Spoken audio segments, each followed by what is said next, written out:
திராவிட இயக்க ஆய்வாளர், மூத்த பத்திரிகையாளர் துரைக்கருணா அவர்கள் நமது இணைப்பில் இருக்கிறார். அவரிடத்தில் நாம் பேசலாம். வணக்கம் சார். இப்பொழுது தாவேக விஜய் தலைமையிலான தமிழக வெற்றி கழகம் ஆட்சி அமைப்பதற்கான எல்லா சூழல்களும் தற்பொழுது சேர்ந்து வந்திருப்பதை நாம் பார்க்க முடிகிறது. கடந்த 3 நாட்களாக கம்யூனிஸ்ட் கட்சிகளிடத்தில் தொடர்ந்து பேச்சுவார்த்தை நடத்தினாங்க. இந்த நிலைமையில் 2 கம்யூனிஸ்ட் கட்சிகளும் தங்களது ஆதரவை தாவேகாவிற்கு வழங்க முன் வந்து அதற்கான அதிகாரப்பூர்வமான கடிதத்தையும் வழங்கி இருப்பதை நாம் பார்க்க முடிகிறது. இந்த நடவடிக்கைகளை நீங்கள் எப்படி பார்க்குறீங்க? 3 நாட்களாக இந்த தாவேகா ஆட்சி அமைக்குமா இல்லையா என்ற எதிர்பார்ப்பு எழுந்திருந்த நிலைமையில் கம்யூனிஸ்டுகள் இப்போது இதற்கு ஒரு முற்றுப்புள்ளி வைத்து அதற்கான முன்னெடுப்புகளை இப்போது வழங்கி இருக்கிறார்கள். அதை நீங்க எப்படி பார்க்குறீங்க?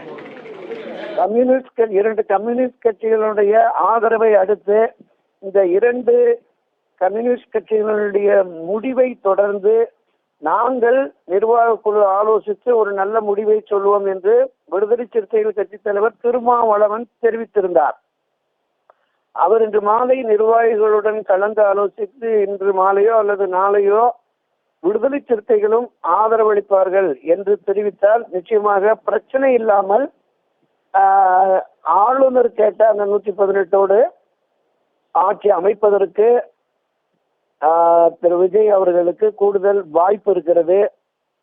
விடுதலை சிறுத்தைகளுடைய அந்த முடிவை பொறுத்துதான் இந்த பதவி பிரமாணம் என்பது நடைபெறும் என்று நான் கருதுகிறேன். ஏன்னா தமிழக ஆளுநர் 118 என்ற இலக்கத்தோடு வந்தால் மட்டுமே பதவி பிரமாணம் செய்து வைக்க முடியும் என்று உறுதியாக தெரிவித்து விட்டதால் இப்ப நீங்க சொன்னது மாதிரி இடதுசாரிகள் 4 உறுப்பினர்கள் ஆதரவு என்று வருகிற பொழுது இன்னும் 2 பேர் தேவை. அது விடுதலை சிறுத்தைகளுடைய ஆதரவு. இதையும் தாண்டி இந்திய யூனியன் முஸ்லீம் லீக்குக்கும் கடிதம் கொடுத்து அவர்களையும் தாவேகா நிர்வாகிகள் சென்று சந்தித்து ஆதரவு கோரியிருக்கிறார்கள். டெல்லி ஐயுஎம்எல்னுடைய டெல்லி தலைமையிடமும் பேசியிருப்பதாக நமக்கு தகவல்கள் கிடைத்திருக்கிறது. அப்படி ஒருவேளை ஐயுஎம்எல் அவங்களும் ஒரு 2 உறுப்பினர்கள் இருக்கிறார்கள். ஆனால் அவர்கள் ஆதரவு வழங்க முடியுமா என்பது ஒரு மிகப்பெரிய கேள்விக்குறியாக இருக்கிறது. அதனுடைய மாநில தலைவர் திரு காதர் மொய்தீன் அவர்கள் நாங்கள் அன்றும் இன்றும் என்றும் நாங்கள் திராவிட முன்னேற்ற கழகத்தோடு தான் இருப்போம் என்று தெரிவித்துவிட்ட நிலையில் அவர்கள் ஆதரவு கிடைக்குமாங்கிறதுக்கு அவர்கள் ஆதரவும் கிடைத்தால் நிச்சயம் அறுதி பெரும்பான்மையை தாண்டி 1-2 இடங்கள் கூடுதலாக இருக்கும். அது விஜய்க்கு ஒரு பாதுகாப்பானதாக இருக்கும் என்று கருதுகிறேன். இந்த நிலைமை என்பது இன்று கட்சி தலைவர் திருமாவளவன் அவர்கள் கம்யூனிஸ்டுகள் என்ன முடிவெடுக்கிறார்களோ அதை சார்ந்து எனது முடிவு இருக்கணும் ஏற்கனவே தெளிவாக தெரிவித்து விட்டார். ஏனென்றால் நீண்ட காலமாக நாங்கள் கம்யூனிஸ்டுகளோடு தமிழ்நாட்டில் களமாடி வருகிறோம், எல்லா பிரச்சனைகளும் கம்யூனிஸ்டுகளோடு ஒத்த கருத்தில் நாங்கள் இருக்கிறோம்னு சொல்லிட்டாரு. இந்த நிலையில் 2 கம்யூனிஸ்டுகளுமே தாவேகாவுக்கு ஆதரவு என்று தெரிவித்து விட்டார்கள். இந்த நிலையில் விடுதலை சிறுத்தைகள் அவர்களுடைய முடிவைத்தானே எடுப்பார்கள் என்று நாம் எதிர்பார்க்கலாம். இதில் ஏதாவது மாற்று கருத்து இருக்க வாய்ப்பு இருக்கா?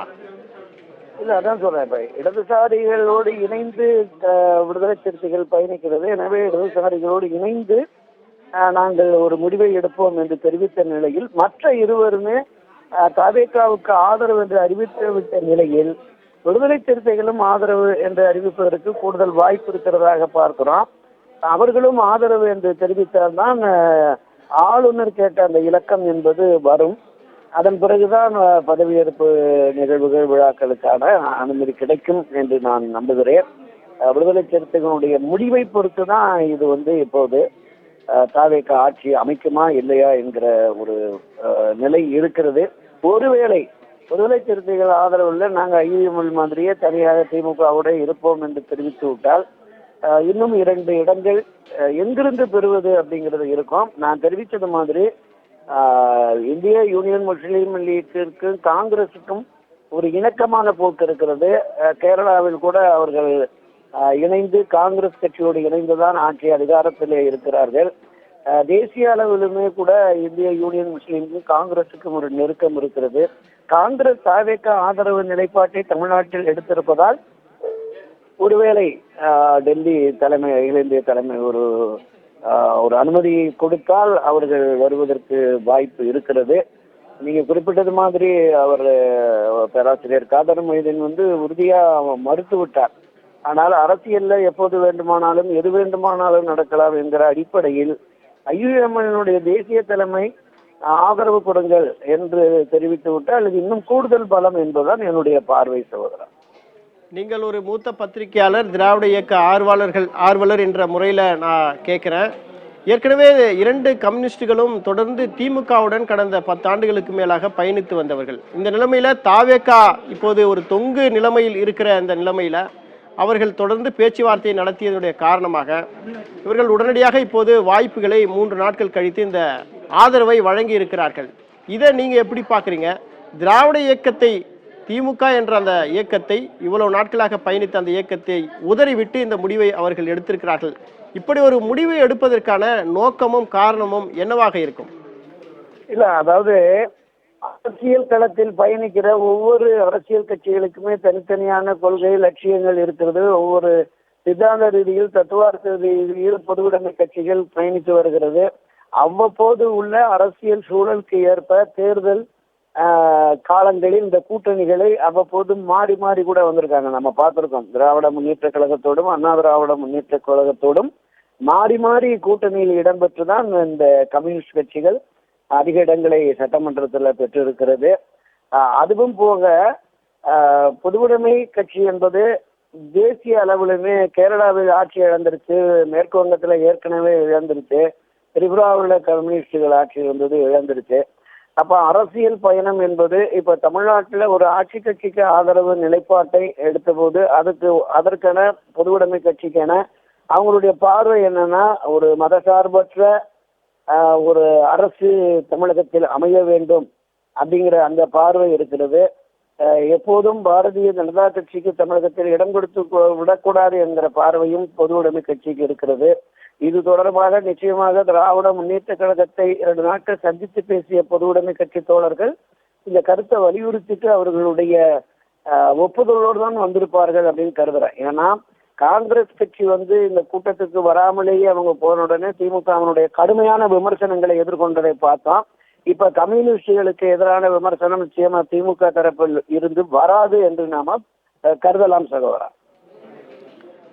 இந்த நேரத்தில் ஒருவேளை நான் யூகத்தின் அடிப்படையில் இந்த கேள்விகளை நான் உங்களுக்கு முன்வைக்கிறேன். அதாவது ஒருவேளை விடுதலை சிறுத்தைகள் கட்சி தாவேகாவுக்கு ஆதரவு தர மறுத்தாலோ அல்லது ஐயுஎம்எல்ஐ போல ஒரு நிலைப்பாட்டை அவர்கள் எடுத்தாலோ தாவேகாவிற்கு மாற்று ஆப்ஷன், மாற்று வழி என்னவாக இருக்கும் என்றால் மறுபுறத்தில் அப்படி ஒரு நிலை ஏற்பட்டால் தாவேகா உச்சநீதிமன்றத்திற்கு சென்று நாங்கள் தனி பெரும்பான்மை ஆட்சி அமைப்பதற்கு உரிய அறுதி பெரும்பான்மை இல்லாவிட்டாலும் தனி பெரும்பான்மை பெற்றிருக்கிறோம், வழக்கமான நடைமுறை மரபுகளின் அடிப்படையில் எங்களுக்கான பதவி பிரமாணத்தை செய்து வைத்து சட்டப்பேரவையில் எங்களுடைய அறுதி பெரும்பான்மையை நிரூபிப்பதற்குரிய வாய்ப்பினை மீதுதான் ஆளுநர் வழங்க வேண்டும் என்ற கோரிக்கையோடு உச்சநீதிமன்றத்தை அணுகினால், ஏற்கனவே உச்சநீதிமன்றம் பல மாநில மத்திய அரசுகளினுடைய வழக்குகளிலே தீர்ப்பு வழங்கியிருக்கிறது. ஒரு தனியாக பிரத்யேகமாக ஒரு சூப்பர் பவர் எல்லாமே ஆளுநருக்கு இல்லை. ஜனநாயக ரீதியில் இந்திய அரசமைப்பு சட்டத்தின்படி நடக்க வேண்டும். மாநில அரசுகளினுடைய அந்த முடிவுகளுக்கு உட்பட்டுத்தான் செயல்பட வேண்டும் என்கிற கருத்தை தீர்ப்பாகவும் கருத்தாகவும் உச்சநீதிமன்றம் ஏற்கனவே தெரிவித்திருக்கிறது. அது ஒரு வாய்ப்பு.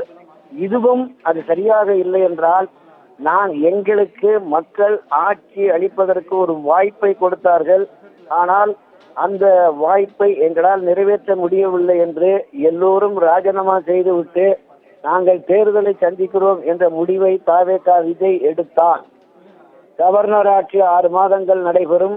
6 மாதத்திற்கு பிறகு ஒரு தேர்தல் வருகிற பொழுது நிச்சயமாக 150-200 தொகுதியில தாவேகா விஜய் விசில் அடிச்சுட்டு வந்துருவார். ஏன்னா மக்கள் ஒரு ஜனநாயக ரீதியில் ஒரு மாற்றத்தை விரும்பி வாக்களித்திருக்கிறார்கள் அப்படிங்கிறத இப்ப இந்த தேர்தல் நம்ம பார்த்தோம்.